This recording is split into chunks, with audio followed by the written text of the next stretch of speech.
Guess what time it is? It's time for Meet a Scientist Monday, that exciting segment where we think about people that are doing science now all over the world, not just old dead white guys from a long time ago. So, the focus of our segment today is Vicky Sutton-Jackson, who is a public relations coordinator. Now, the cool thing about this job is that that is not something you would automatically think of as a science job, someone who does public relations, which means that she is going between some sort of organization and the public. So she's doing things like writing articles, doing press conferences, things like that. The company or the group she works for is the Savannah River Ecology Laboratory, which is in Savannah, Georgia. As an ecologist, the ecology that she works for, what they're doing is they're studying how living things are affected by their surroundings. So how does pollution affect the plants? How does one group of animals affect another group of animals that is living there? So how are things affected by their surroundings? How do cities affect the animals that live in the area? Any of those kinds of things are what ecologists are studying.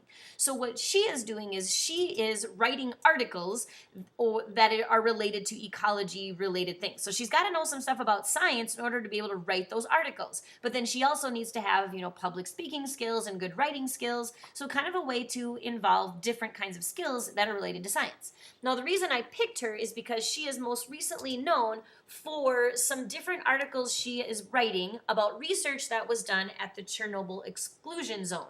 The Chernobyl exclusion zone is about a 30-kilometer area around where the explosion site was. So what people are researching there is things like, well, what about the animals that are near that surrounding? Like, how are they living and surviving? What about the people that are choosing to still live in that exclusion zone? Like, how are things affecting them?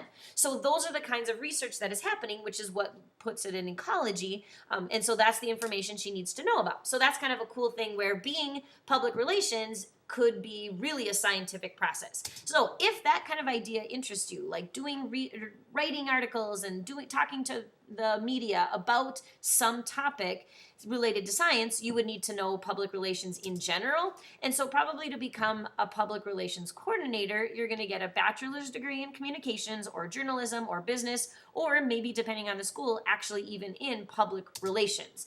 The average starting salary for a public relations coordinator is $63,000, which is a pretty healthy way to start. And then like any of our jobs, if you get more experience or if you're really good at your job or you get more training or better public relation or communication training or skills, then that would go up. But that's a pretty healthy place to start in terms of being able to have a rent payment or a car payment or insurance or go on vacations or buy clothes. Like if you're smart with your money, you'd be able to be pretty comfortable on that. So just as a reminder, so as a public relations coordinator, she is writing about science. And so a cool way to connect her communication skills and then also her knowledge and interest in science. So Vicky Sutton-Jackson, thanks for your work. And thank you for listening. Bye.